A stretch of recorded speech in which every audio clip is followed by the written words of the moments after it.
Rama, Hare Rama, Rama Rama, Hare Hare.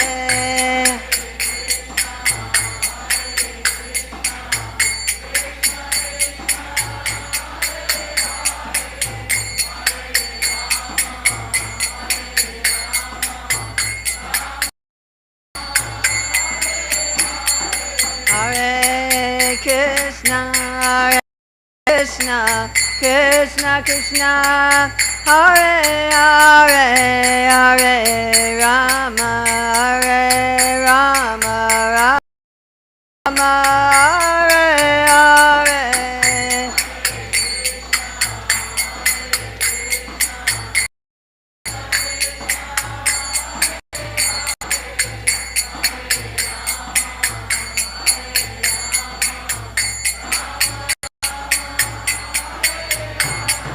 Hare Krishna, Hare Krishna, Krishna Krishna, Hare Hare, Hare Rama, Hare Rama, Rama Rama, Hare Hare.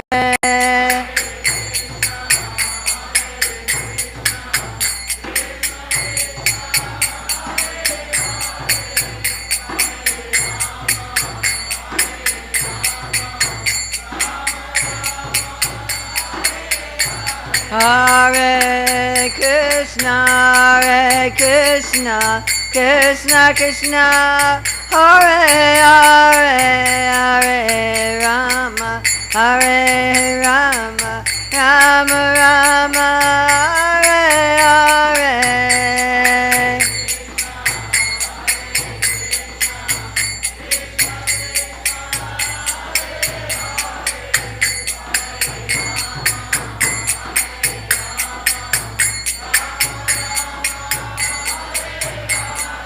Hare Krishna, Hare Krishna, Krishna Krishna, Hare Hare, Hare Rama, Hare Rama, Rama Rama, Hare Hare.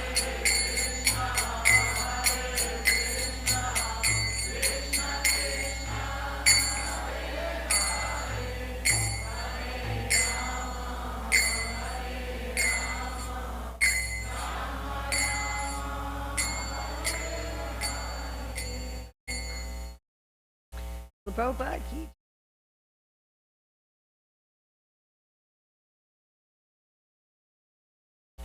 thank you for sticking with us for so long.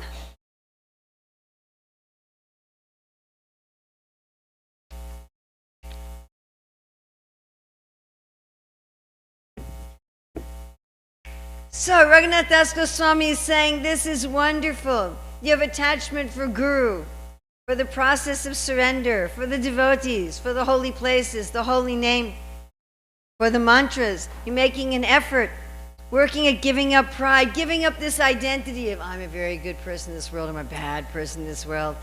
Seeing Lord Chaitanya as Krishna and the Guru as Krishna's friend, being patient, life after life, following Swarup Rupa and Sanatan, having awakened some feelings for Krishna or wanting to do so, having this jewel of service which fills one's life with transcendental sound, and being protected from improper actions by the police officers, those who are themselves free from hypocrisy, guarding one on the shining path of bhakti, and a mind that is always swimming in the ocean of love and full of joy and peace. That's wonderful, Raghunath Das Goswami says. But what about your heart?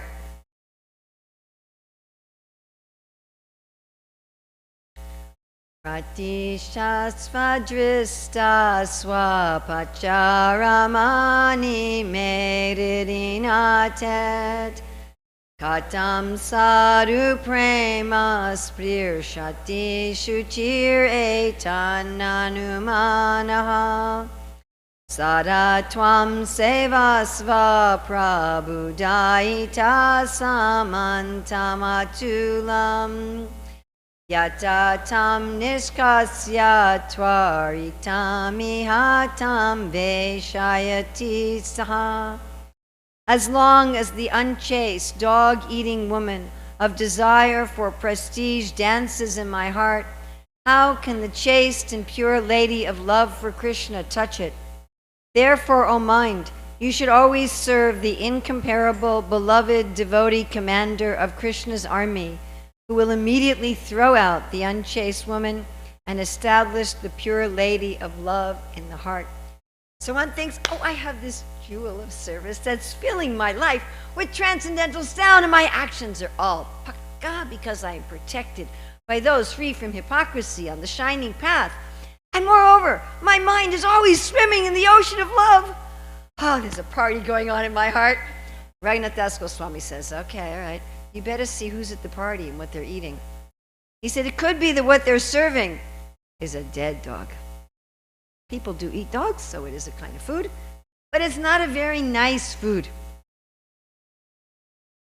Now, this dead dog represents honor, prestige, praise, and the problem isn't so much with the dog. The problem is that also at this party, there's a disloyal woman who likes to eat the dog. She represents the desire for praise and honor. Why is she disloyal? When we want honor, we don't tend to stay around people who are criticizing us. Right? We only want to be around people who praise us. So disloyal, when we want praise, we will simply go to whoever is flattering our ego. And you see here in the back, these nice ladies. Yes, you see them here in the back? So if we go back to the verse, you see where the verse says sadhu prema. See the long a? Usually the word is prema. Prema is the feminine form. So these are the ladies of love, the chaste ladies of love. And as long as this dead dog and this disloyal woman are in the heart, these ladies will not enter. So I know sometimes I've been in a shopping mall, I've seen something in a store, I thought, oh, I could use that. But when I start to enter the store, there's some really loud, obnoxious music. And so I just turn around and go out. So you can understand that if the mind is always swimming in the ocean of love and one's behavior is pakka, one's life is filled with transcendental sound, that the ladies of love would want to enter our heart. That, oh, I want...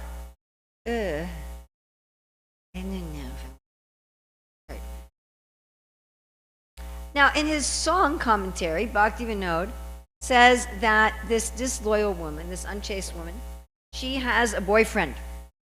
His name is deceit or pretentiousness. So we have all these masks on the wall. So why is that? Because when we want honor, we will tend not to be very honest.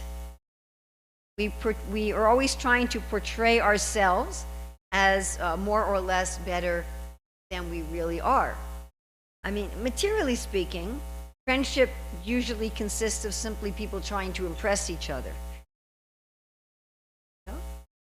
So this dishonesty, this disloyalty of the woman with the desire for honor brings her this lover of pretense. Now, Bhaktivinoda says something pretty heavy here in his commentary. He says that this desire for honor is the root of everything pretentious in our life. So we've illustrated this here. Bottom you see some trophies, and here you see masks. And he says something really quite heavy. He says, if you get to this point and you don't ultimately root out the desire for honor, the other problems may return. And we've actually seen that. I mean, I'm thinking of one person in particular. We've seen cases of devotees who become very, very advanced, genuinely advanced, but they maintain this desire for honor and prestige, and they end up falling back down into the other problems. So Bhaktivinoda writes in his commentary about how both renunciates and householders have desire for prestige. But we can ask, what is it that the devotee at this point wants to be honored for?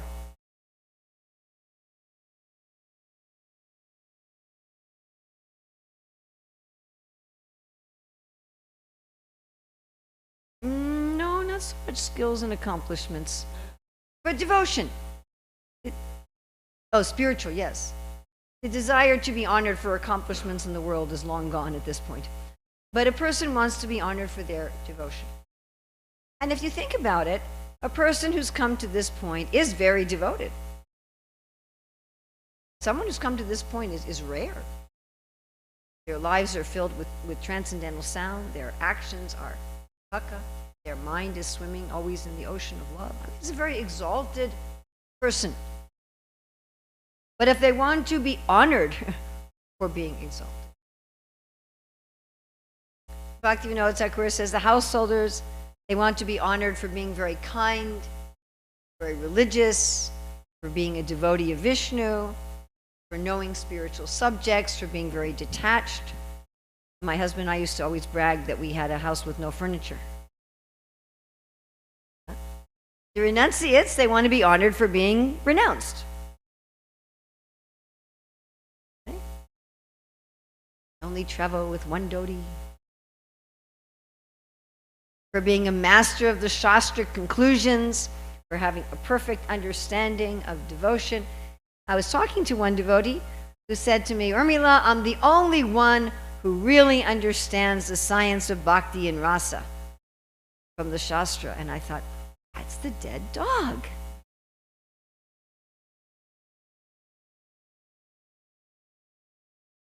There's this very nice verse that says, even to this day, the girl named Stuti, or praise, has never gotten married. And the reason is that the sadhus don't like her, and she doesn't like the demons. Right? The real sadhus, they never want to get married to this lady named praise and honor. So what is the solution to this problem? This is a very, very deep-rooted problem. And Prabhupada defines humility as being free from the desire to want to be honored by others, and to not relishing getting the honor from others. That we find, of course, an extreme example in Madhavendra Puri. When Madhavendra Puri had the deity steal the sweet rice for him, the pujari came in the middle of the night to give him the sweet rice, and Madhavendra Puri ate it in ecstasy, and then he thought, I better leave right away in the middle of the night, because otherwise people won't honor me. And this will be a problem. Of course, they honored him anyway. But that was his mood, that he was going to run from honor.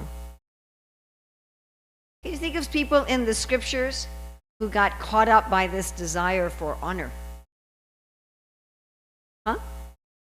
Daksha, yes, oh, really had a problem with this. Indra, ooh. This seems to be a big problem, doesn't it? Look what they did.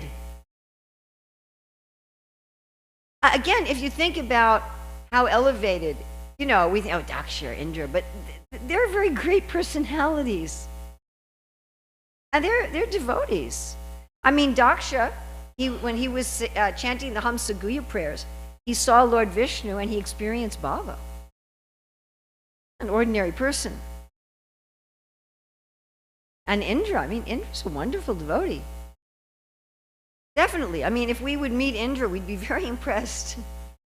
He's a wonderful devotee. But just look at what happens when they have this desire for honor. And Daksha offends Lord Shiva. And Indra tries to kill everyone in Vrindavan. I've met some Vaishnava aparatis in my life, but never to that extent. I've never met anybody who wanted to, wipe out a whole devotee community, flood all the houses, and kill everybody, just because he wasn't being honored. He was ready to kill millions of people, millions of cows, because he was dishonored. Anybody else you can think of had this problem with honor?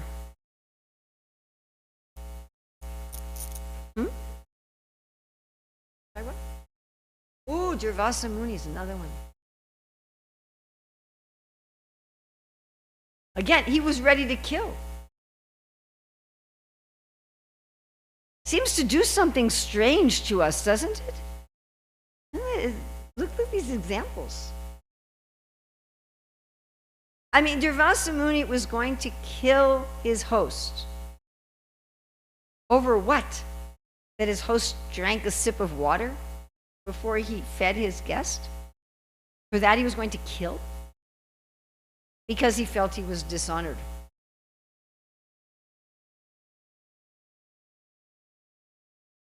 Any other examples? Hiranyakashipu, he felt his son was dishonoring him, wasn't he? Didn't he? These are all examples of people who are ready to kill. They were ready to commit murder. Wow. You know, people who've studied the rage response, you know, the Bhagavatam says we can become suddenly enraged. It feels like it's falling out of the sky. I assume that most of us have experienced this kind of sudden anger. And then we'll say and do things, and later we're just like, I can't believe I did that. Hopefully we haven't killed anybody in our anger. But one of the main triggers for extreme sudden anger is thinking that we've been insulted. You can explain it biologically. You can explain, well, we're social animals and our status in the society has something to do with our access to resources. If you have higher status in the society, you have more access to resources. People spend a lot of time and energy in life having a higher status, don't they? Isn't it? Men and women do it a little differently, a little different path. But the principle of having a high status and being very enraged if our status is threatened by dishonor is basically common not only among humans, but it's even common among the devas and otherwise very exalted persons. We can see that there's a direct relationship between this attachment to being honored for being a great devotee and Vaishnava aparad, isn't there? In these examples we've looked at, you see a direct relationship. Many times when we think we're angry on principle, it's not that. All these people thought they were angry on principle, didn't they? Durvasa think it's the principle of the thing, but it wasn't. Indra thought it was the principle of the thing. It wasn't. Daksha thought it's the principle of the thing, but it wasn't. It was all about their personal prestige and their personal status.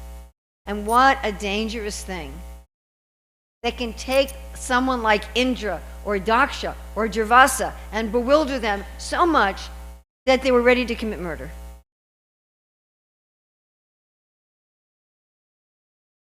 And it's so deep-rooted we don't see it for what it is. If you said to Durvasa, hey, this is just your ego. No, it's not. I'm protecting religious principles. This king is not respecting the brahmanas, and he's not respecting the principle of serving your guest. And I am trying to reestablish religious principles in the world. No, you're not. You're just defending your ego. You don't need to kill somebody to defend religious principles. You could have just said, my dear king, maybe you could have just said something like that, right? So this is deep-rooted and disguised. This is more disguised from us than the donkey urine problem.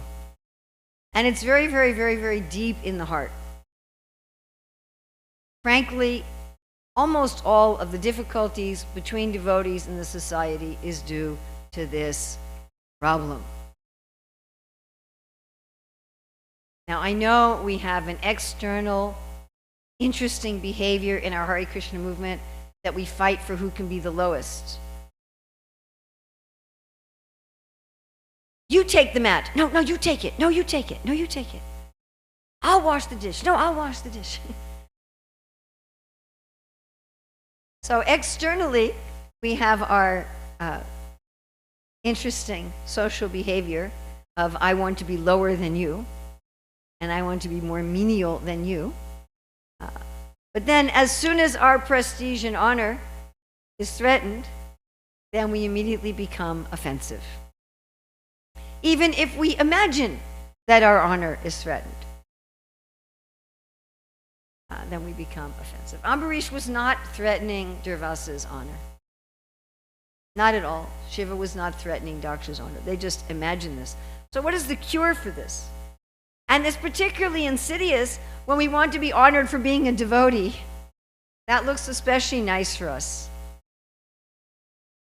I'm being honored for being free from the desire for honor.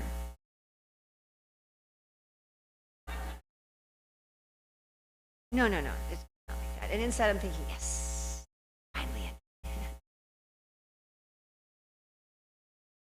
So Raghunath Das Goswami in this one tells us to go to the devotees. To remember, for the problem with sound, we go to the Lord. The problem with the thieves, we go to the devotees. The problem with the donkey urine, we go to the Lord. And for this one, we go to the devotees. And this one is such a serious problem. We have to go to the highest devotees. To get free from the thieves and the ropes, we can go to any devotee who's free from hypocrisy. For this, we have to go to the army generals. We have to go to the most exalted top generals in Krishna's army. And they will throw this desire for prestige and pretense out of our heart, at which point Krishna will throw them out of our heart. He will clean our heart. And then our heart becomes like a very beautiful city into which the chaste lady of love will enter. So what do you think? Is that nice? Would we like that? So how does this work? Well, again, this desire for honor is to be honored as a devotee. So at this point in the process, a person no longer wants to be God. They don't want to be God. But they want to be a great saint. You understand? I don't want to be God, but I want to be a saint. I remember once a poem I wrote many years ago. And I wrote, I'm aching to become a saint. So the cure is to serve the actual saints. To take the view of being a servant of the saints instead of trying to be a saint. That doesn't mean you go out drinking or something because you say, I don't care about being a saint. But the idea is that I'm not trying to be the greatest anything. I'm actually trying to be a servant. Now, the reason this works is that, interestingly enough, this desire for honor, praise, and recognition has a spiritual origin. This question that if I become humble, that means I'm going to get abused. I won't care anymore what anybody thinks of me. But there is somebody that the humble person cares a lot what that person thinks of them. And that is Krishna. In the chapter in Krishna book of Akura going to Vrindavan, Srila Prabhupada writes, if we're not seeking to be recognized by Krishna, our life is condemned. This desire for honor and recognition and praise is rightly used when I want Krishna to notice me. Like Srila Prabhupada would quote Bhaktisiddhanta saying, don't try to see God, act in such a way that God will see you. What does that mean? That Krishna says, come. And Krishna recognizes you. I think it was when Ronald Reagan was president, I'm pretty sure. There was this one 14-year-old boy who was an entrepreneur. He'd been very successful in his own business at 14. And he had given, I think it was only about $1,000, but he'd given $1,000 to the IRS to help pay off the national debt. So the story somehow went to the president, and the president called him. He wasn't trying to see the president. He wasn't knocking on the door, but the president came to see him. Well, that's really what we want. We want Krishna to knock on our door. Hey, I heard you did this. Are you the one who made that sandesh this morning? But what is Krishna going to honor us for? Is he going to honor us because we're so pure? What do you think? It's not going to happen to me, I'll tell you that. Is that why he's going to honor us? You think Krishna's going to come and say, yes, I honor you because you're so pure and saintly?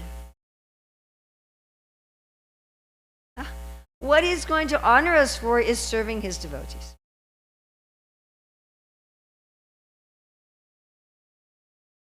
Isn't it like that? Right? If your spouse is sick and somebody helps take care of your spouse, don't you feel indebted to them?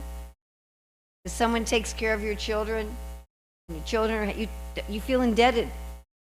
You know, or if your parents are disabled or sick and somebody's taking care of them, you're so grateful. Oh, thank you for taking care of my mother. Thank you for taking care of my father. Well, that's how Krishna feels. Oh, thank you for taking care of my devotee. Why the top devotee? Because we want to be the top devotee. This is the problem. Therefore, we have to serve the top devotee. We recognize this is the top devotee, and I am a servant. And then Krishna recognizes us. Krishna says, well done, good and faithful servant. At that point, we are so satisfied that we no longer care about the honor of this world. Is the honor of this world true? Is it real? When everyone's honoring us for being saintly, is that authentic? No, not at all. But when Krishna honors us for being a servant of his devotees, that is authentic. And immediately we become detached from the shallow honor of the world. Right? One devotee was actually saying to me today, oh, you know, I have some problems, but when I'm helping the younger devotees, they just think I'm wonderful. And I'm thinking, I'm not really so wonderful. Right? We all know this, isn't it? When people are saying, oh, you're so sincere, you're so devoted, we're thinking, you don't know what I was thinking about the last hour. You know? But when, and we feel that it's phony. Yes? We're only wanting it because we don't have the real thing. So how do we serve the great devotees? Bhaktivinoda Thakur says we serve them through embraces, through taking the dust of their feet, through eating the remnants of their food. This is child Narada. Through taking the water that washes their feet. And then the potency flows from their heart into our heart. And then the sadhu prema, the chaste ladies of love, enter into our heart. This is our painting for this verse. This is the gopis after bathing in Radhakund, dressing for the pleasure of the Lord. So, we made it.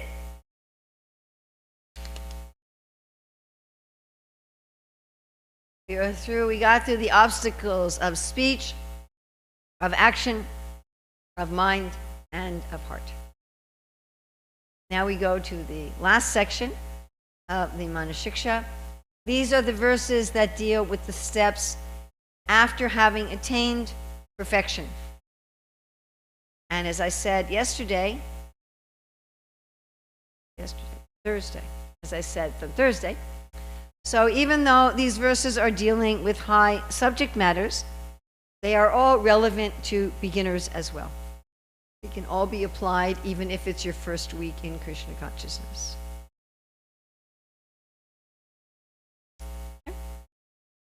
Yata dustatvam me davayati shatyasyapi kripaya Yatamayam premamritamapi dadyat yujvalamasham Yata Shri Gandharva Bhajana Vidhaye Prerayatimam Tata Goste Kakva Giridharam Iha Tvam Bhajamanaha. Even though I am a cheater, the Lord's mercy can drive away my inherent wicked nature, give me the glowing nectar of divine love, and inspire my heart with the process to worship Sri Gandharvika. Therefore, O mind, with pleading words, you should worship Sri Giridhari here in Vrindavan. So what is now gone? Pride. There's no more pride. There's no more, oh, I'm a Pukka devotee, I'm always in the ocean of love, I'm so pure, I'm a wicked cheater. And you'll notice in the Sanskrit we have yata, yata, yata, and tata. It's a very common grammatical construction in Sanskrit, yata and tata. And each of these yata is asking for a benediction. First benediction. Please give me mercy to drive away my inherent wicked nature.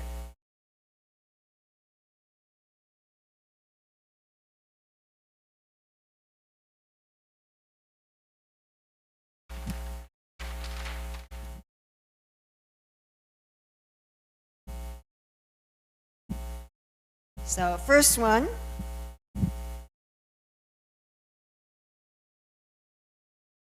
Mercy for what? Drive away wickedness.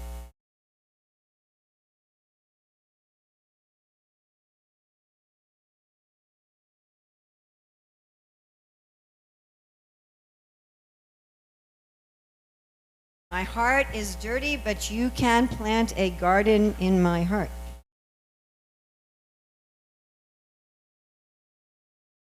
Now, we might have thought when we were going through these verses of the obstacles that they're very difficult. Perhaps we felt a little overwhelmed. So Lord Brahma says in the 14th chapter of the 10th canto in the demigods in the 2nd chapter that our difficulties may seem like a huge ocean. So of course here in the Midwest you don't see any oceans. You see the Great Lakes. Even Lake St. Clair is pretty big, isn't it? Hard to see the other side. So we feel like that. Our difficulties, our pride, they're just like a huge ocean. But with the mercy of the Lord, a miracle happens. You ready? Everybody ready? Okay? 1, 2, 3. We do that again? There we have a great ocean of faults. And then by mercy, 1, 2, 3. Woo! It's a dirty puddle. Definitely a dirty puddle. But it's very small. You can cross over it very easily. Okay. I'd like you can do this on your own. If you're an introvert, you can work by yourself. Otherwise, you can work with 2 or 3 other people. Think of as many songs as possible where the devotees is praying for mercy to drive away wickedness. Do that on your own, or you can work with a friend. Do we have any songbooks here in the temple? Just a few outside. So maybe we can get those few on the database.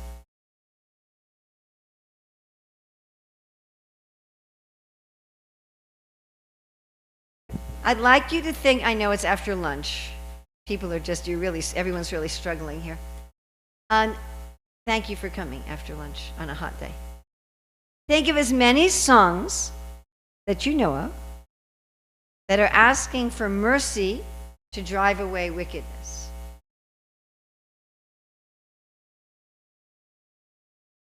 Songs, prayers, verses.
Some of you who aren't looking for songs, I see, are taking the opportunity to take a nap.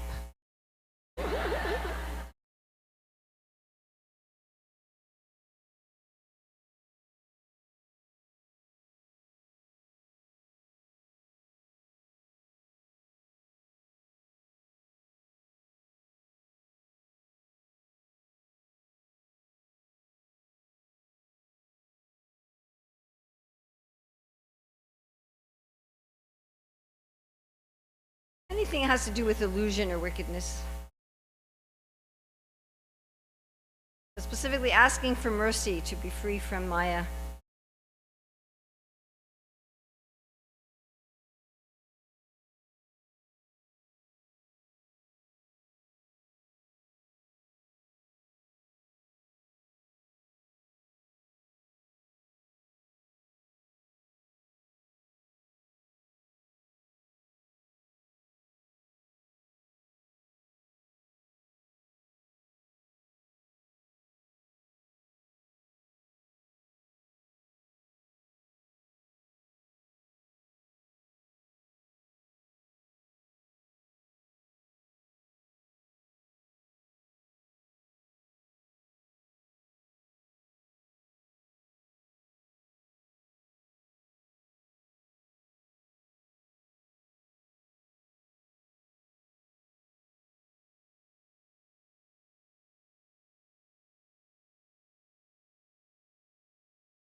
Okay. What have you come up with? Somebody like to volunteer? Just give me one. Yeah? Okay, can you tell me what it says there? That's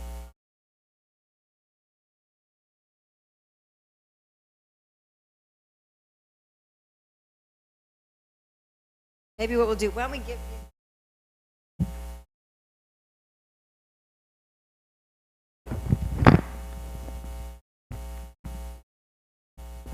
there you go. Okay. Oh, we don't have much. We are entangled in the material world.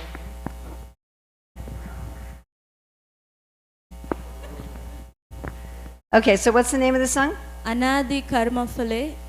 It's a Bhaktivinoda Thakur's song on Ainanda Tanuja Kinkaram Patitamam Vishame Bhavamuda verse. Ah, okay. Where he says that I have accumulated so much materialistic tendency by which is beyond origin, Anadi, that much I have accumulated. And the rogues of mental speculation and karma, fruitive activity are actually in the highway, they are dragging me.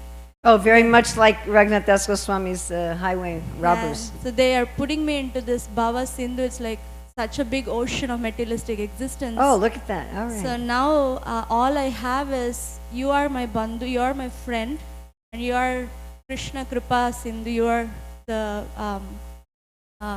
merciful Lord.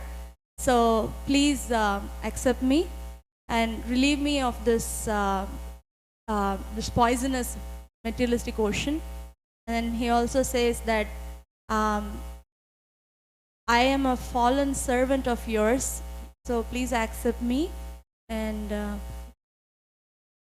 make me an atom of your dust particle at your lotus feet. And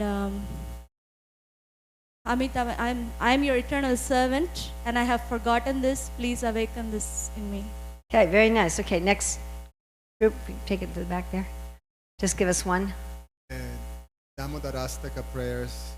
Namo Deva Damodarananta Vishnu Prashida Prabho Dukha Jalabhikmagnam. That O Damodar, O Vishnu, O Supreme Personality of Godhead, it's almost like the Ajinanda Tanuja Kinkara. I'm drowning, so please pick me up. Okay. Hare Krishna. This song is by Narottam Das Thakur. Yes. His song name is Gauranga Corona Koro.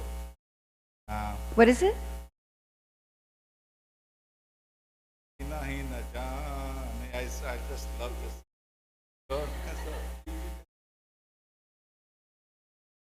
I don't know if I can sing it for you. I don't know. I don't think I know it. Sorry. Gauranga Corona Koro. Oh, you want to sing it? Okay. Hina Hina Jane. I mean, this is a very, I love this. What it means, translation is, oh my dear Lord, Gauranga, please show your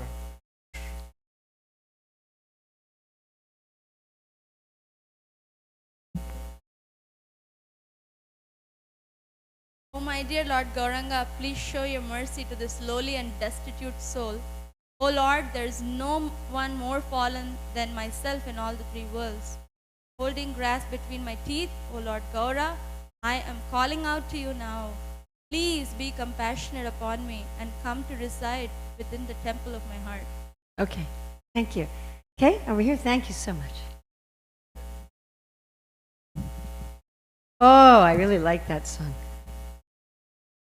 Emona Durmati Sara Vitore.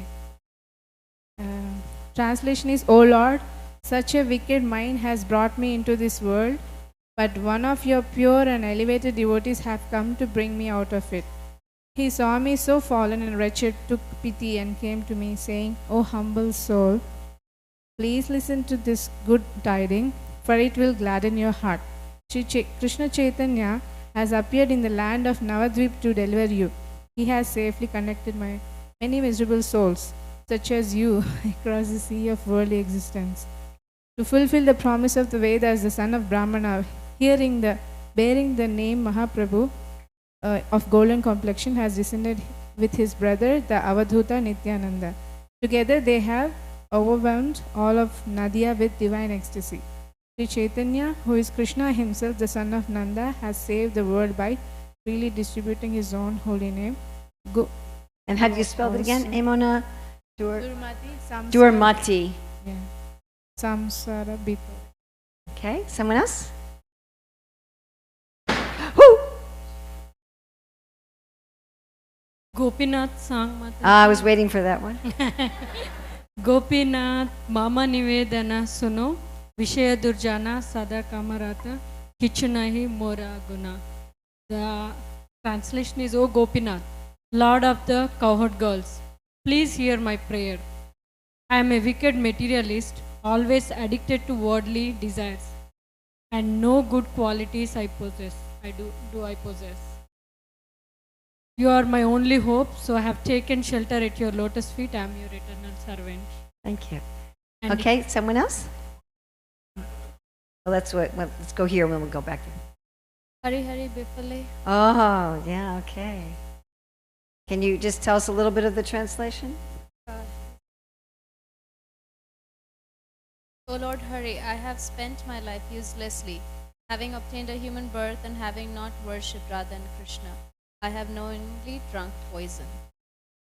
The treasure of divine love in Goloka Vrindavan has descended as the congregational chanting of Lord Hari's holy names. Why did my attraction for that chanting never come about?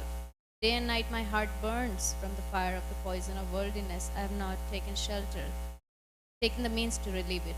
Then the last paragraph, O Lord Krishna, son of Nanda, accompanied by the daughter of Rishabhanu, please be merciful to me now. Narottam Das says, O Lord, please do not push me away from your reddish lotus feet, for who is my beloved? Very nice. Thank you. Back? Ah, okay. You want to read us just a section of it? The lotus feet of Lord Nityanand are the shelter where one will get the soothing moonlight, not only of one but of millions of moons. If the world wants to have real peace, it should take shelter of Lord Nityananda. Unless one takes shelter under the shade of lotus feet of Lord Nityananda, it will be very difficult for him to approach Radha Krishna. If one actually wants to enter into the dancing party of Radha Krishna, he must firmly catch hold of lotus feet of Lord Nityananda. Okay, you're actually getting into, with that part of Nitya Padakvalamo, you're getting into the second prayer of this verse of Manah Siksa. But I think it's really the end of Nitya Padakamala. Can you get the end of Nitya Padakamala where it really talks about mercy to drive away wickedness?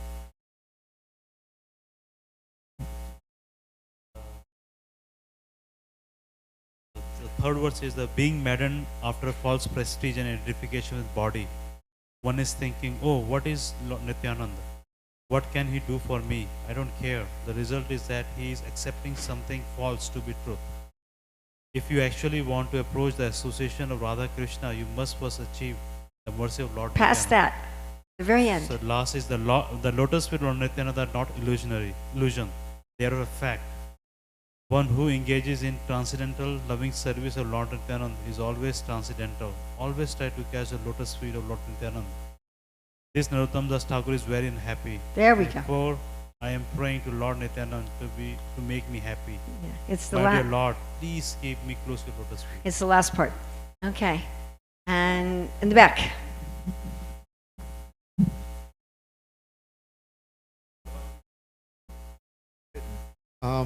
The one I found was from Amar Jivana. Ruined by laziness and sleep, I resist all pious deeds. Hey, there's this picture. Can you get a picture of that? Go away, pious deeds. Anyway, sorry, I was really got this whole ready to tell an artist to execute a painting. Go ahead. Yet I am very active and enthusiastic to perform wicked acts. For worldly fame and reputation, I engage in the practice of deceitfulness. Thus I am destroyed by my own greed and am always lustful. And something about mercy? That so far was just depressing. Anything about mercy?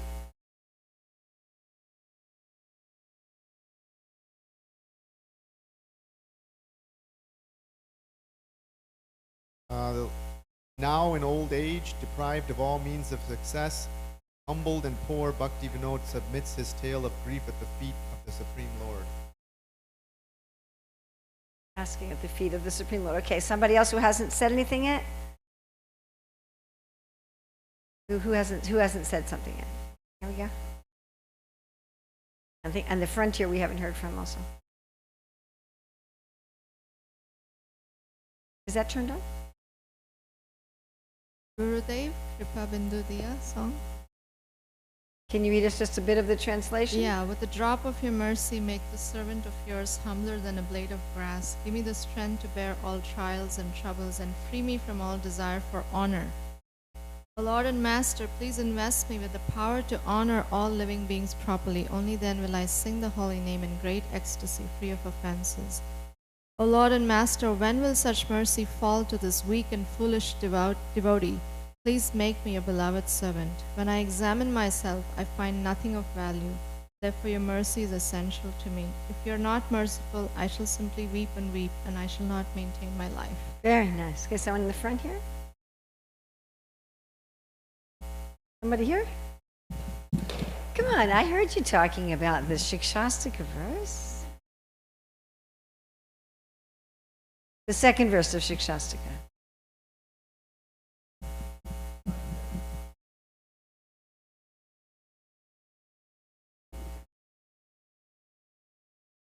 Related to the wickedness.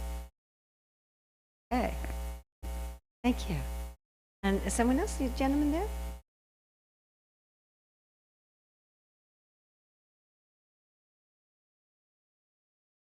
The song about Sri Krishna Chaitanya Prabhu Nityananda. Prabhu Daya Karo More. It says, my dear Lord Chaitanya, please be merciful to me, because who can be more merciful than your Lordship within the three worlds? Your incarnation is just to reclaim the conditioned fallen souls, but I assure you that you will not find greater fallen soul than me. Very nice. All right, the next benediction that's being asked for here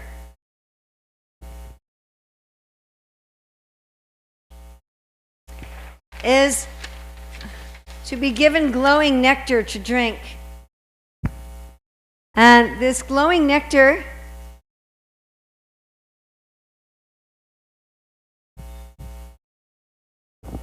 that's of course a metaphor. And Bhaktivinoda Thakur explains that this glowing nectar is coming from Radha Krishna being poured into the hearts of the devotees. I'm just wondering, is that fully sharp? There we go. And Bhaktivinoda says that this glowing nectar poured into the hearts of the devotees means the rays of the Ladini Shakti. And the rays of the Ladini Shakti illuminate our eternal relationship with Krishna. So we're really asking for revelation of our eternal relationship.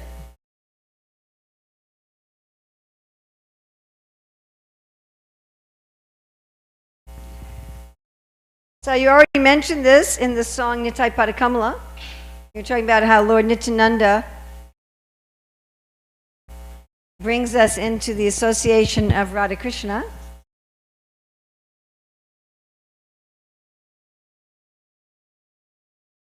Just quickly, without looking, anyone think of some other songs we're asking for our eternal relationship with Krishna? Yes. What is it? Oh, okay. The song on the 6th verse. 5th.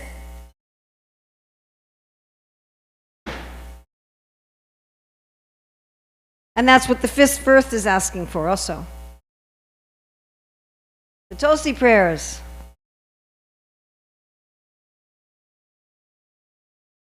Any others?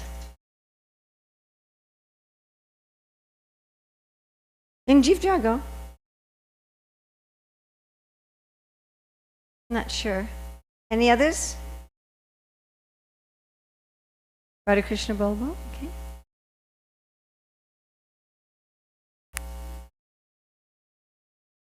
Any others? Huh? The Guru Vandana? In which line of the Guru, in which part of the Guru Vandana? Where does it ask for revelation of our eternal rasa? Maybe.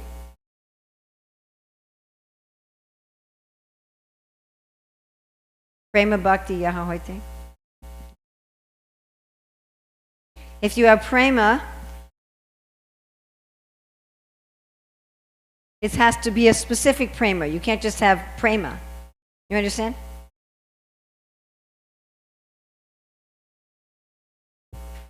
Do you remember which part?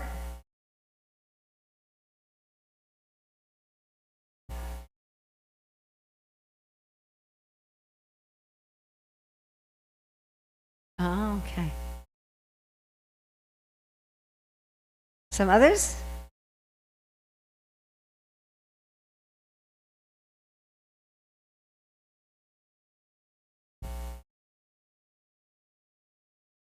There's some more. Radha Krishna Pranamoy. Yeah. Of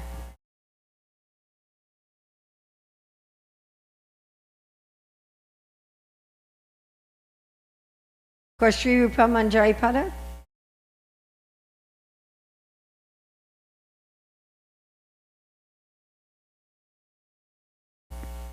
Okay.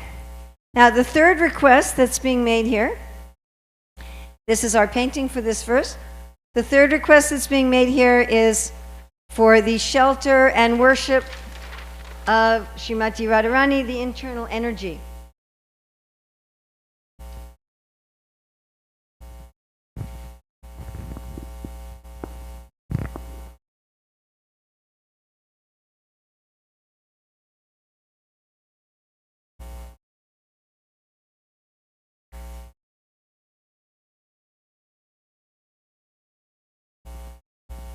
Any songs you know of like that? Asking specifically for the shelter of the internal energy, the shelter of Srimati Radharani? Uh-huh. That's a funny song. You know why that's a funny song? So that song wasn't properly translated for a long time. But actually, it's Srila Prabhupada talking to Krishna, saying, Krishna, my dear brother, if you want to be happy, you're going to have to get Radharani to be pleased with you. And the way Radharani is going to be pleased with you is if you facilitate my preaching in the West, basically, is what it is.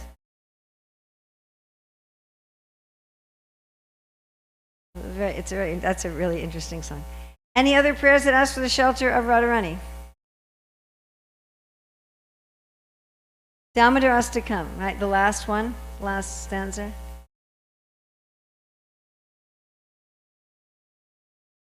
What else? The Hare Krishna Maha Mantra you can put everywhere.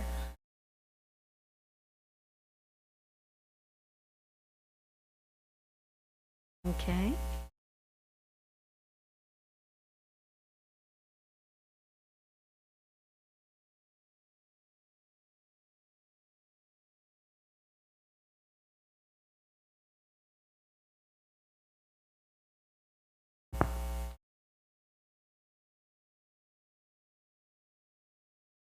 That's more glorification, yeah.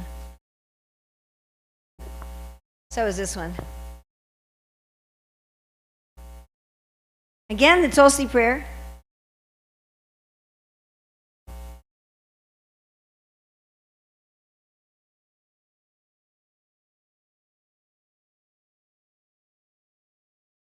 Well, yeah, but that's more asking for revelation of our eternal relationship. Now notice the Tulsi prayer actually has all three. Right? Tulsi prayer has with Yani Kani Chapapani, asking for mercy to drive away wickedness. And it's also asking for the adhikar for our eternal service. And it's asking for the shelter of the internal energy. And I think it's interesting that that's a prayer that everybody says, right? Even the beginners, right? So here this is text 8 of Manah Siksa. It's very elevated. But these three prayers we're making every day in our Hare Krishna movement, right? Every morning. When I visited a temple, they were singing that for the Sunday feast. Probably isn't actually such a good idea, but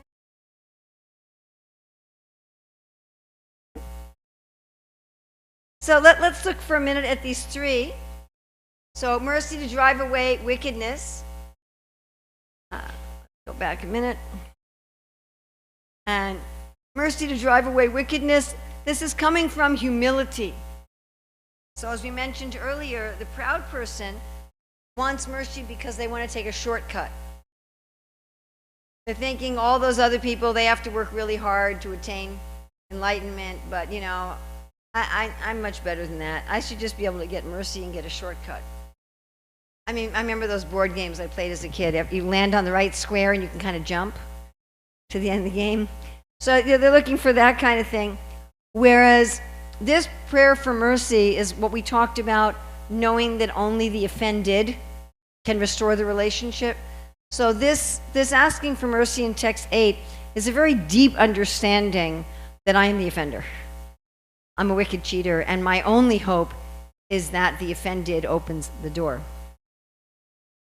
And then asking for the restoration of our eternal relationship. Again, while we may have some idea of our relationship, some glimpses, the full awakening of that has to be revealed by the grace of the internal energy. It certainly isn't something that can be understood just with our intelligence or our senses.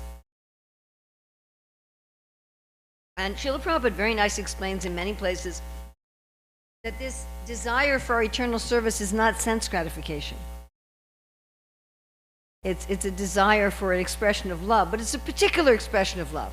Someone wants to love Krishna in a very particular way, and then of course the shelter of the internal energy. It's not possible to serve Krishna properly without the shelter of the internal energy. Now we can say that all devotees are under the shelter of the internal energy from the beginning. Mahatmanastu mamparta daivim prakriti mashrita. This is asking for full shelter.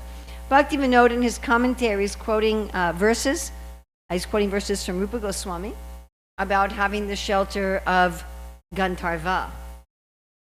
And he says, falling on the ground like a rod, I, an extremely distressed soul, beg you to please count me as one of your near and dear ones. O Devi Gandharva, when will I dress you in a cloud-colored sari? O Devi Gandharva, when will this servant be able to massage your lotus feet? And Bhakti Vinod again reminds us that we approach Radharani, we approach the divine couple through their associates. So let's say one has achieved these three benedictions, that one has gotten mercy to drive away wickedness, revelation of our eternal service, and the shelter of the internal energy. What will we do? So the rest of Manah Siksa is what one will do. Really, this verse, verse 8, is the turning point in Manah Siksa, where you've gotten rid of all of your pride, and now you're going into the perfection. So Raghunath Goswami is going to give us 2 verses on what we meditate on in perfection and 1 verse at what we do. So I'm going to do just 1 more verse today. This is what one meditates on in perfection. Madishana tatve vraja vipina chandram vrajavane swarim tam natatve taratu lasakitve tu lalitam Vishakam Shishali Vitarana Gurutve Priyasaro Girindro Tatpreksha Lalita Rati Datve Smaramanaha. O mind, meditate on Krishna, the moon of the Vrindavan forest, as the Lord of my leader Sri Radhika. Meditate on Sri Radhika as his most dear object of love.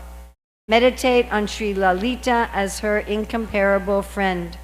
Meditate on Sri Vishaka as the foremost guru distributing the teachings of love. And meditate on Radhakund and Govardhan as givers of the sight and love of Sri Sri Radha Krishna. So here we have Krishna as the moon of the Vrindavan forest, the Lord of his leader, Raghunath Goswami's leader, Srimati Radharani, Radharani as his dearmost object of love, Vishaka as the guru, and Lalita as the confidential friend. And here we are near Govardhan and at Radhakund. This is our painting for this verse. Now we should note that this is Raghunath Goswami's personal meditation. So he, in Vraja, he is one of Srimati Radharani's Manjari Gopi assistants. So this is his particular meditation. So if someone in the previous verse, if they had a revelation of their eternal form as a cowherd boy, do you think they'd be meditating mostly on Radha Krishna? Do you think? You're all really tired. Do you think if they were cowherd boys, I don't know what they meditate. I just had a big meal, I just want to go sleep. So what do you think the cowherd boys are meditating on? Krishna Balaram. Do you think that those in parental mood are meditating on Radhakund?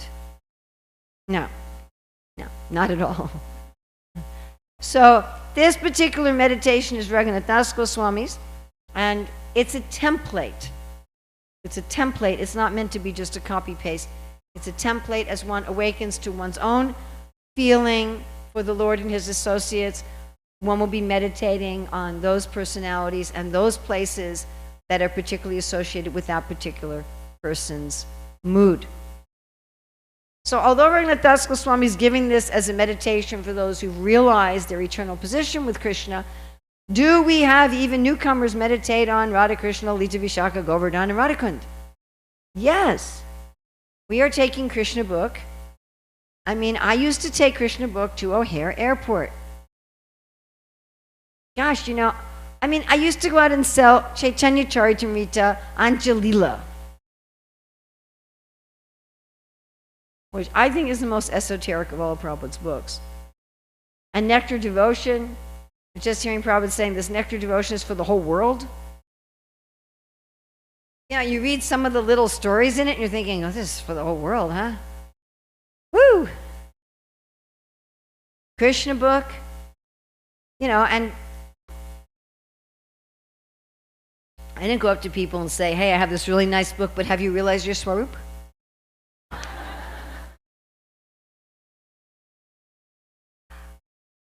One of the many wonderful, wonderful things about Srila Prabhupada is that Srila Prabhupada is specifically empowered to present very high subject matter to the general public in every culture in the world. And not to say anyone's higher or lower or whatever, but we just don't see that kind of empowerment in general. It's a very unusual empowerment. We're distributing Krishna book. Nectar of Instruction is about Radhakund. And I just have not found people reading Prabhupada's books and misunderstanding. I haven't met anybody who read Srila Prabhupada's books who came away with some mundane, distorted view of Krishna. It just hasn't happened. They're reading a Krishna book about Ras Leela, and they're understanding it properly. And Prabhupada's really empowered in this respect. And I would like to make the point that I think as Prabhupada's followers, we should follow him. I don't find any instance where Prabhupada told Leela without philosophy. Maybe there's a time, but I haven't found any such time. Could be. I've listened to all of Prabhupada's lectures and read all of Prabhupada's books many times. I don't know of any such instance. Perhaps there was sometime, somewhere. Prabhupada always intertwined rasa and Leela with philosophy. Consistently. He didn't tell philosophy here and then Leela here. It was always intertwined. And Prabhupada was always very, very careful to only quote bona fide sources. He didn't just tell stories, oh, I heard this from some Brijbasi somewhere. Everything was bona fide and everything was interspersed with philosophy in such a way that there was no room for misunderstanding. So we should be extremely careful, especially we should be extremely careful because now we're having so many translations done of works of the Goswamis that are not like that. Our acharyas, people like Krishnadas Kaviraj and the Goswamis, they wrote books of Krishna's Leela that have no philosophy in them at all. Those books were written for people who were already highly realized and already understood the philosophy. Those were not written for a general audience. But now they're being translated into many different languages. Most of our temple shops, etc., have copies of these books. Almost everybody's house that I go to has copies of these books. They're fine, they're by their acharyas. But we should be very, very careful that in our own preaching of Krishna consciousness that we should follow Srila Prabhupada. We're preaching to a worldwide audience. We're preaching to people who aren't necessarily already purified, who don't really necessarily understand the philosophy, and we should follow Prabhupada's guidance. And it's a personal concern of mine that I'm seeing that there's sort of a little drift from this, and people will get together in a public gathering and discuss very high Leela without philosophy. So this meditating on Radha Krishna, Lalita Vishaka, Govardhan, Radhakund, my point is it is available to the public. Here you have Radha Krishna deities. You're not forbidding the public from entering. You don't say the public, don't look at the altar until you're ready. And we have temples also with Lalita and Vishaka and Govardhan and so forth. So we can meditate on Krishna. In fact, we should meditate on Krishna along with his associates and pastime places from day one. From day one. We are giving people Krishna book out on the street, people who aren't even vegetarian. Am I correct? Yes. Are we telling them that they can read it? Are we just telling them to buy it and not read it? No, they can read it. So who else should be reading it? We should. Okay, if we're thinking, first I have to become a pure devotee, then I can read Krishna book, that's not what we're doing. Prabhupada gave Krishna book also very early in the movement. Right? There's one place where Prabhupada was giving a class, and he said, when you're chanting Hare Krishna, you should naturally remember what you read in the Krishna book. He said, otherwise your chanting is inattentive. That's what he says. He says, why have we produced this Krishna book? He said, when you're chanting, you should automatically remember. He said, at least you should remember Krishna's talks in the Bhagavad Gita, or you can remember how Krishna's killing the demon and the cowherd boys are encouraging him with claps. So we're meant to read these books to become absorbed. We're not meant to read these books as something official and mechanical to get it out of the way, so then we can really be absorbed in politics or sporting or something like that. You know, and then our mind is just filled up with this war that's going on and that crime and this whatever. But we should read these to become absorbed. So whether we're beginners reading to become absorbed, or whether we're advanced devotees reading to relish, still we should certainly be meditating on these personalities. And as our own spiritual proclivities awaken, then we should especially meditate on the personalities that are in line with our own spiritual nature. So Raghunath Das Goswami says we should meditate on Krishna as the moon of the Vrindavan forest and the lord of his leader, Srimati Radharani. So this is very particular to Raghunath Das Goswami. There are certain gopis who like Krishna more than Radha, some who like them both equally, some who like Radha more than Krishna. Raghunath Das Goswami, as in his Manjari form, likes Radharani more than Krishna. So his mood is, I like Radharani and I like Krishna because Radharani likes Krishna. You understand? That should not be imitated, which is why the GBC said, don't chant Radha's name without Krishna. Then you become like Ravana trying to take Sita from Ram. So Raghunath Das Goswami can do that. He can just chant Radharani's name, but we should not imitate that, right? And if one does that without realization, then one will actually become entangled. You won't, as soon as you take Radha from Krishna, you don't get Radha anymore. You know, you get Durga. One has to be very careful. But this is his particular meditation, to meditate on Krishna as the moon of the Vrindavan forest and the lord of his leader, Srimati Radharani.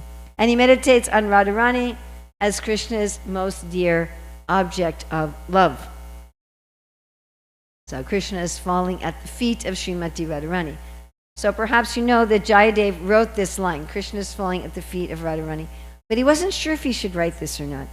So he's debating, I feel inspired to write this line, but I don't really know if I should write it. Of course, most of you here are from an Indian background, so you can relate. But I think most people who are not Indians are like, so he's falling at the feet of his girlfriend. What's the big deal about that? Okay. But to fall at the feet of someone is to indicate subservience. It's to indicate subservience. So this idea that God is becoming subservient to his devotees. So Jayadev Goswami was a little hesitant. And he decided, well, I'm going to think about it. Let me go think about it. So he told his wife Padmavati, I'm going to go take a bath. So he went to take his bath. And then he came back, and she gave him his lunch, and she ate her lunch. And then he went in his room to write, but then he came in the door again. And he said, Padmavati, where's my lunch? She said, well, what do you mean, where's your lunch? You already had lunch. You came in the door, and you had lunch, and I had lunch. And I did not. I just came in from bathing. No, you did. You had. What do you mean I had lunch? Look, it's all gone. You ate, I ate, and then I distributed it to the beggars and the servants and the preachers. It's gone. Oh. I ate, huh? Yeah, you ate. Well, then what did I do? Then you did what you always did after lunch. You went in your room to write. I did? Yeah. Oh. So he goes in his room and he looks, and they're in fresh ink. They used to use like calligraphy pens or feathers or something. It's fresh ink. Krishna has fallen at the feet of Radharani. And then he can understand Krishna had assumed his form and come in pretending to be him and had lunch and gone and written that in his book. That'd be nice, huh? If you're writing something and Krishna writes a line for you in the book. So, actually, Krishna is falling at the feet of all of his devotees. Krishna says, I am pure because I worship my devotees. What an interesting idea of God we have. If Krishna is claiming his own purity, is because of worshiping his devotees. So Bhaktivinoda quotes some songs in this commentary, and one of them in relation with Radharani is, Devi Radhika, this servant of yours has fallen immensely into the depths of various oceans of distresses. Through the amazing boat of your strong mercy, kindly rescue the servant and make her attain the liberating shore of your lotus feet. Raghunath Das Goswami tells us to meditate on Vishaka as the guru. This is again his particular meditation. Many of the Goswamis see Lalita as the guru. So Vishaka is the guru teaching the arts of love, instructing Srimati Radharani. We know that Vishaka has a form as Ramananda Roy, who is acting as the guru to Chaitanya Mahaprabhu, who is Krishna in Radha's mood. Now, Bhaktivinoda has prayers in his commentary here to all these personalities. So to Radharani, and then he also has prayers to Vishaka, but he has prayers to Vishaka in her form as the Yamuna River and the goddess Yamuna. So he's quoting, these are prayers he's quoting from Rupa Goswami, and this one is, may Sri Yamuna Devi, the daughter of the lotus-friendly sun god, always purify me. She saves one from entering the abode of her brother, Yamaraj. Here's Surya with his twin children, Yamuna and Yamaraj, and the beautiful Yamuna River. And Raghunath Das Goswami says to meditate on Lalita, Radharani's incomparable friend and confidant. So in the spiritual reality, there are friends, there are confidants, there's everything. Right? The Brahma Samhita says, Yad Bhava Bhavita Dio Manujastataiva Samprapya Mubra Mahima Sanayanabhusha Suktaryam Eva Nigama Pratitas Duvanti. That we have our own eternal home with our own friends, our own furniture even, our own ornaments. Everything is there in perfection. And Bhaktivinoda quotes some prayers from Rupa Goswami about Lalita, how Mother Yasoda is very fond of Lalita, who is Radharani's confidential friend. Here we see Lalita dancing for the pleasure of the divine couple. And again in the Lalita Astaka, which is quoted in this commentary, Lalita Devi is extremely expert due to her excellent qualities. Raghunath Das Goswami tells us to meditate on Radhakund. He says, Radhakund gives the vision and love for the divine couple. So, as you may know, this Manah Siksa was written on the bank of Radhakund after the disappearance of, or the bank of Shamakund.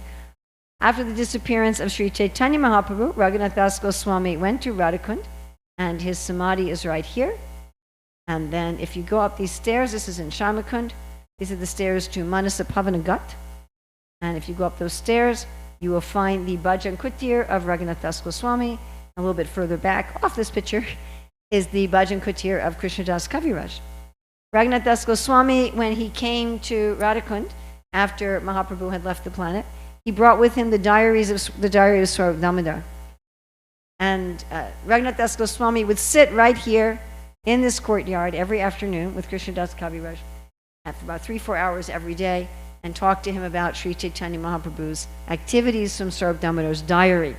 And that's where we get the Chaitanya Charitamrita, Madhya-lila, and Ancha-lila. And Raghunath Das Goswami tells us to meditate on Govardhan, who also gives the sight and love of the divine couple. Now, of course, everyone in every mood with Krishna meditates on Govardhan. Giriraj Maharaj ki jai. So here Raghunath Das Goswami has told us specifically to meditate on Krishna, Radha, Vishaka, Lalita, Govardhan, and Radhakund. Of those 6, who do you think he especially wants to meditate on? Radharani. So that's what we'll start off with tomorrow, his meditation on Radharani. And then after that is his prescription for what to do. So he has 2 verses of meditation, one on those 6, which we've just done, one on Radharani, then what to do, and then there's a verse of benediction. So what I'd like us to do now, for just a few minutes, and then we can have some open time for questions. So Raghunath Das Goswami, again, he's suggested we meditate on Krishna, Radha, Lalita, Vishaka, Govardhan, and Radhakund. So it's very nice if we can have some specific personalities, places, and pastimes that we like to meditate on, or that we'd like to see, or people we'd like to meet. So, like, I mean, I'd really like to see the battle between Karna and Arjuna. I don't know if I'd like to be in the battle. Not sure about that, but I'd like to see it. I definitely would like to see Krishna as a chariot driver and Arjuna fighting with Karna. I'd also really like to see Varaha coming out of Brahma's nose. And then he becomes, huge like the sky, and he's roaring, and he picks up the earth, and I really like that. I'd really like to see the Kaliya Leela, Krishna dancing on Kaliya's hoods. I went to a festival in Russia. At the end of the festival, they had dancers doing a fireworks dance. I mean, really, it was really, gosh. They can't leave Russia because they can't take their equipment over the border. But they perform at night outside, and they have costumes. It has to be outside. They have costumes that have lights on them as they dance, and then they have a special helmet where no kidding. Nobody believes these stories I tell. I'm sure you're just like, she's really exaggerating, but I'm not. They have these helmets, and they have real fireworks coming out of the tops of these helmets and the side of the helmets. And then they have wristlets where fireworks are not just sparklers, like the real fireworks. Wow. And I was thinking, watching this dance, what it would be like seeing Krishna dance on Kaliya, who's spewing fire. It's in the water, and his heads are really slippery. Wow. Oh, I'd love to see that pastime. Right? I'd like to see Chaitanya Mahaprabhu divided into 7 forms in the Rath Yatra. So certain pastimes, we like all the pastimes, but I'm sure for each of us there's certain pastimes that we would particularly like to see. So if you could please talk to a neighbor, each of you talk to each other, at least one pastime from each of you, one pastime personality that you would really like to see or be in. Okay?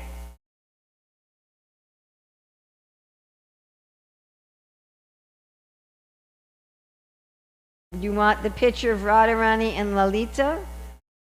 You want, oops, no, not that one. Went way back to the wrong verse. Okay. This one? By Dhriti. You like that? This by Dhriti. Not so old. No, it's not so old.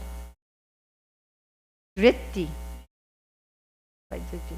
That's actually a poor copy of it. That's not a great, and that's just a piece of it. It's a larger painting. Another blue one. Oh, this one? Oh, is that the one I have no idea who that artist is. I don't know who that artist is.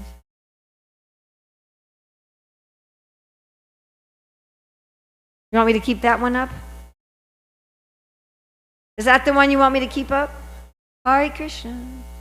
Actually, I know which one I'll put up. I'm not going to put up anyone from this verse at all. I'm going to go back and put up this one. I'm going to put up this one because this one has personalities from each of the relationships with Krishna. Okay, so 5 minutes if you could talk to a neighbor.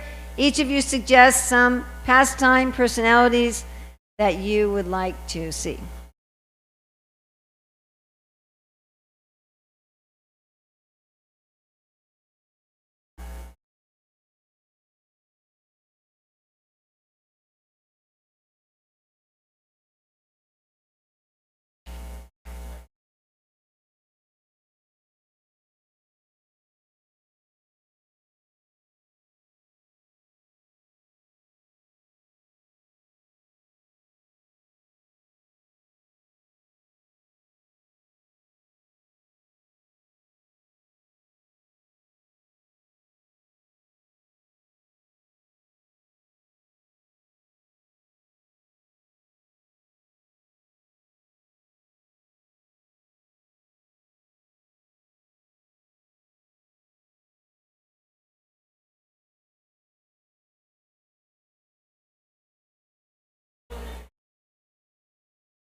Okay, thank you very much. So we have some time for some questions. Could you turn that off?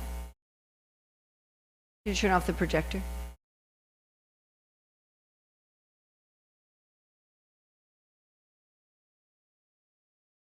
Any questions at all at this point? Yes. Hare Krishna Mat. Morning you told about asking Krishna. And then second thing is Krishna shows us illusion and truth. I was thinking when we have some problem and we try to approach Krishna, I usually feel that I will be in mode of ignorance. Totally, I feel like everything is shut off and my mind won't work at all. So is it like I should continue praying every day and Okay, well, first of all, this advice is for a very specific situation. I mean, certainly you can talk to Krishna about everything all the time, always. You can always have a running conversation with him. But he won't mind. But this is a very specific problem. It's the problem where one is engaged in the practices of bhakti, one is not doing anything deviant, but one still doesn't feel the mental peace and satisfaction. One is feeling mental distress and burning and difficulty. So in that case, you want to ask Krishna, what is my actual problem? And this is exactly the situation that Arjuna was in Bhagavad Gita. And is there any, because sometimes when we are choosing, is there any, like should we be approaching a mentor or a guru to help us choose? Or like should we be approaching for help to what to choose? This particular problem you have to deal with Krishna.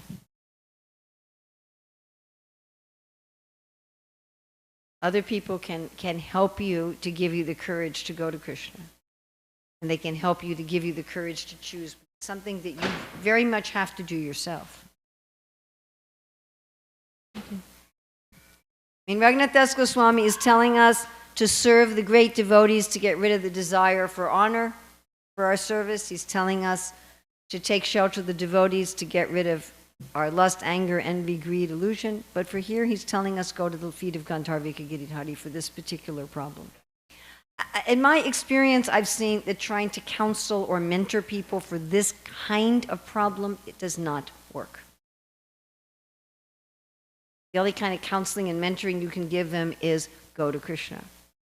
As I said, you can go to Krishna for everything all the time, but there's specific, here he's giving specific difficulties and specific ways of dealing with it.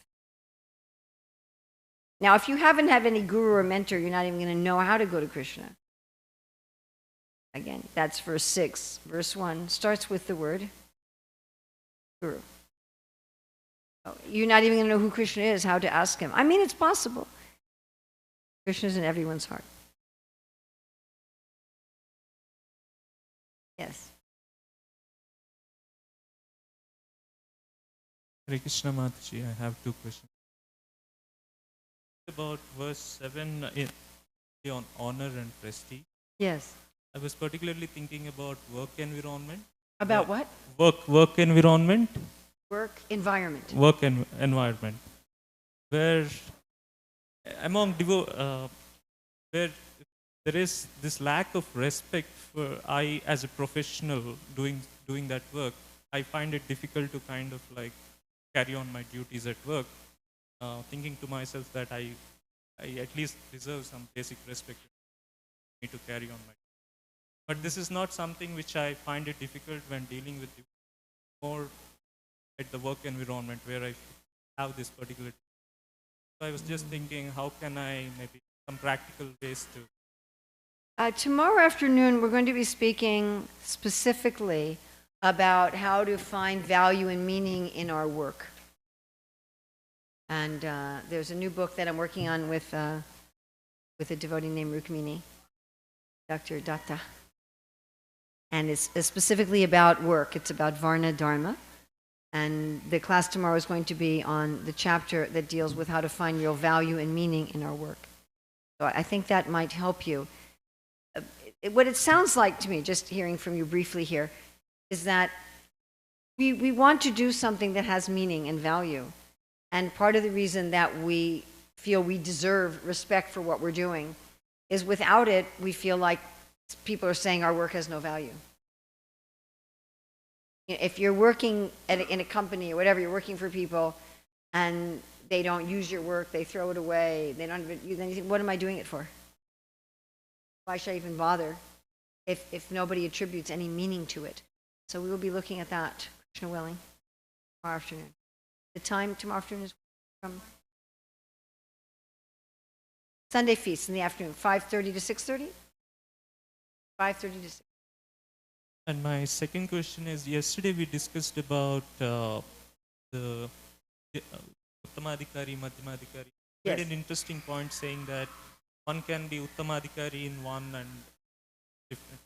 So when one is asked to discriminate, I as Kanishta or Madhyama, whatever position I am in, I'm asked to discriminate. What is that I should be actually looking for in other people? When Oh, I like that question. Well, why are we being asked to discriminate? What's the purpose of that discrimination?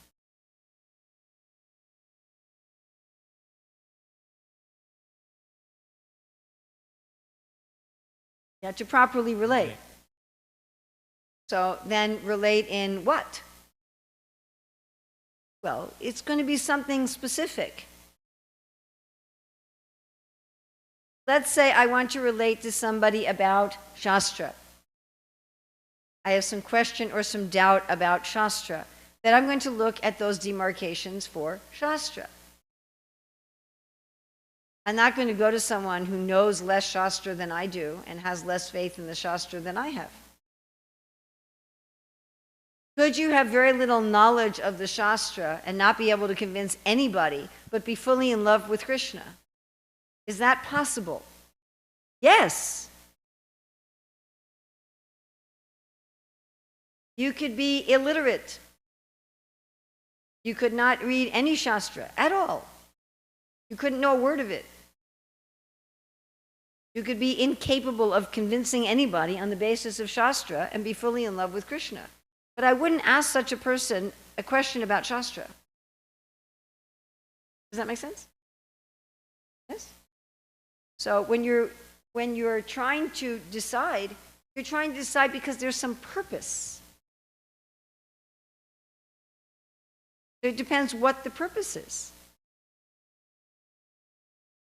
So if I want to discuss certain things with equals, but they may not be my equals in something else. Depends, what are we talking about? What are we looking at? Therefore, it's good to know what are people's position in different areas.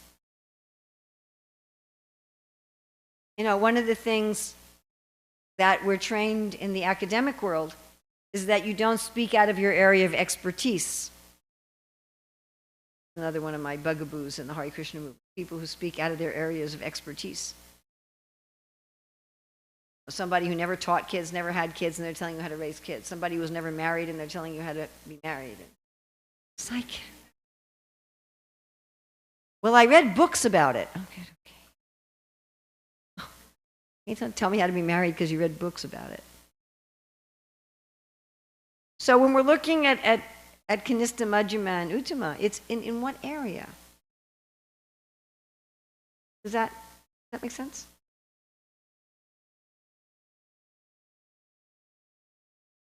Sure.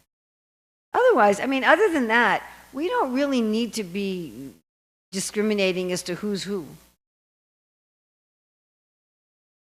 You understand? I don't need to look at each of you and say, exactly where are you? Where are you? I mean, what a miserable society that would be. Oh my God. If we were always psychoanalyzing everybody, you know.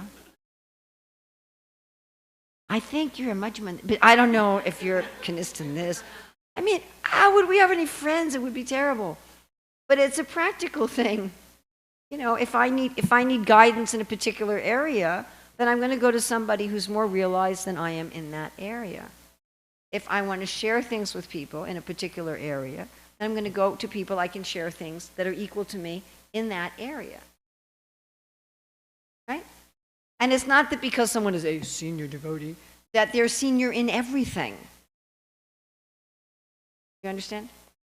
If you want to ask me something about education, okay. But if you want to, like, people ask me about details of deity worship, I'm like, I don't know. I mean, I've done pujari service and I worship my own shilas, but I'm not like a deity worshiper. You understand? Or, you know, I know how to cook. I mean, I was a chef in a Marriott hotel. And I know how to cook, and I've cooked for a devotee, I've cooked quantity for devotees in temples, but I'm not Burma or Yamuna, you know. I mean, I know, kind of in the middle. So if you're looking for an expert cook, you know, I'm the wrong person. Ask Apurva or Burma. You understand? But it just depends. You know, what are we talking about? If you want to know how to build a Rath Yatra cart, then I'm a total kanista. I don't know a thing. Okay? So it's just, you know, we want to associate with people appropriately. The main things we're trying to avoid there, we're trying to avoid for ourselves, speaking or preaching out of our areas of expertise or realization. We're also trying to avoid inappropriately preaching to people who aren't ready to hear certain things. You know, like I was talking about how Srila Prabhupada always combined Leela with philosophy. Now, if you yourself are very realized as to your Swarup and you're with other people in the same category, you can just sit around talking about Leela. But you're not going to do that with the general public. That's a mistake. Or even just with the general devotees, just sit around telling Leela. It's not appropriate.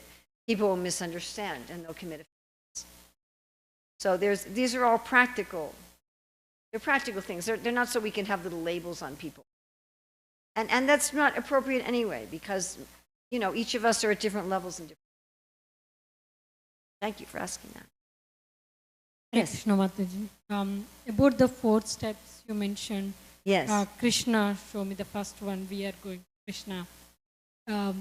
It requires a lot of courage, you mentioned. Definitely. And apart from that, I was like, sometimes like ignorance, or sometimes with the other attractions, or sometimes maybe health related, physically or mentally, like a lot of different factors which does not, or like you might be like, that I think like, I don't want, like, I want to try, that comes into the picture, and once you are at the last resort, okay, I'm done, really, that's when the bulb the bulbs light up. Oh, I think now I should go to Krishna. Maybe now I should go to Krishna, huh? Yeah, so it's different persons, like, some maybe like, the moment they go to Krishna, or some maybe at the last they go. But what are the practical, like, ways which we could, improve ourselves, learn practical approach Krishna? I think just doing it a few times. And you just kind of see how lovely it is. What happens after, just let's take a human example.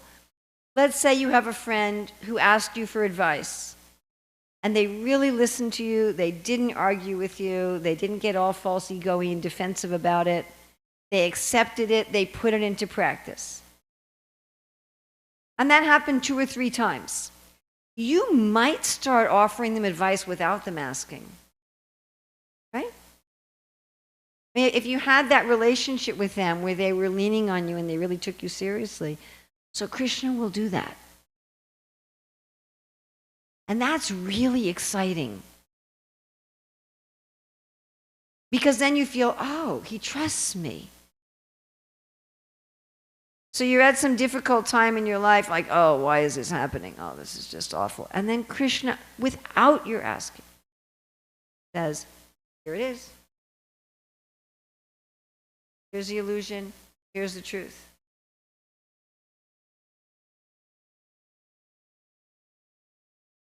So it does get to the point that you practically don't have to ask him anymore.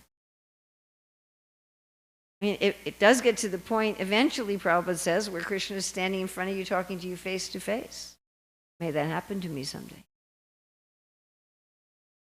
But try to lean on him and take him seriously when he gives you instruction. Try it. First couple times it's usually very hard. But eventually, Krishna becomes, he gets excited. Wow, somebody actually wants to advance in Krishna consciousness. And then he'll help you through all different avenues. Sometimes he'll help you by your guru talking to you, or another devotee, or talk to you through so many ways. Prabhupada was selling back to Godhead magazines. And one man said to him, people just throw magazines away, you should print books. And Prabhupada, that's Krishna telling me. Understand? And he switched, he started working on the Bhagavatam. Or when Prabhupada was in a hospital in New Jersey from, I guess it was a stroke, the doctor comes in and says, that old man prays too much. He needs to get more exercise. And the devotees were horrified. Oh, how dare you talk to our spiritual... And Prabhupada said, he's right. And Prabhupada started going on a morning walk and getting a massage every day. He took it, Krishna speaking to me. So one we become aware of how Krishna is interacting with you, but first he has to know that you're receptive. I mean, I don't like giving any advice to people who are not receptive. Do you? It's awful. I remember this one devotee years ago came to me, Urmila, please tell me what my biggest problem is. And I knew her, and I said, you don't have any problems. And she kept pressuring me, and I got a little sentimental, I suppose, after a while. And I was still trying to be really careful, but I said, look, you really don't have any problems, but since you're insisting that you want to know what your problem is, you have this very small, I mean, it's nothing really, but you're asking me, so I'm telling you, but it's nothing, it's just nothing. Oh my God, the next 3 weeks, she didn't leave me alone. She was calling me and emailing, how dare you say I have this problem? I'm like, oh my God. Never going to tell her anything again. So you don't want Krishna to be in that situation. Where Krishna's like, yeah, you're fine, lady, you're fine. Try it. But you have to really want to know. I mean, it has to be genuine. You can't play games with this. You have to really want to know. And then after a while, he'll start responding automatically. And putting you back on the right track automatically.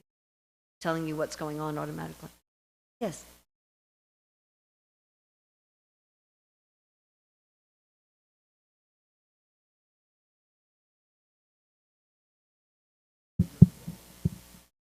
The practicality of Raghunath Das Goswami's directions. And it makes very much sense, just to think about it, that when one is dealing with some sort of addiction or condition that forces one to do the loss and that whole gang of ugly, creatures, there are people. One have to take shelter of a devotee or call for the army of devotees, as you call them, And I remember hearing long time ago this presentation that His Grace Rabindra Swarup Prabhu made on the cure of souls. Yes. That one of the problems that people who are pursuing a spiritual growth confront is when you hit that that point of being forced to do something even when you don't want to do it. And then the part that hurts it is that when we don't speak that, we don't find a confidant, a devotee, someone that helps us. And then I also remember talking with a friend devotee who was doing the 12th step. And part of the 12th step is that you have to be accountable to one person. Yes. So that important part that one have to, call like repeatedly, to a devotee, I'm being killed, save. Yes. Like yes, that. So, and then the talking to Krishna is when one's free to that, and then one's dealing with more subtle. Yes. So it is the point that you were making Exactly. when you were asking a question. And there's different, he's giving different guidance for different kinds of things. And that the stuff that's very, very subtle, I find if you just say, well, I'm going to go to counseling, you won't accept it. Mind will just not be able to accept it if you're not opening yourself. I mean, you can accept it from a counselor if Krishna is also speaking within the heart and you hear him. It may come through a counselor. But one has to be open to that direction. Very, very subtle. But then for the most subtle thing, one has to serve the generals in Krishna's army. For the deepest thing. So we're meeting tomorrow at 11 again? Is that correct? 10:30. Okay, so meeting tomorrow at 10:30. And then we'll be going over, we'll be doing the meditation on Srimati Radharani, the drinking of the 5 nectars, and a whole meditation on Govardhan, and then the benediction. And then tomorrow, 5:30 to 6:30, right? 5:30 to 6:30, we'll be looking at how to find real meaning and value in the work that we do. Thank you very much. Raghunath Das Goswami ki, Bhaktivinoda Thakur ki, Srila Prabhupada ki.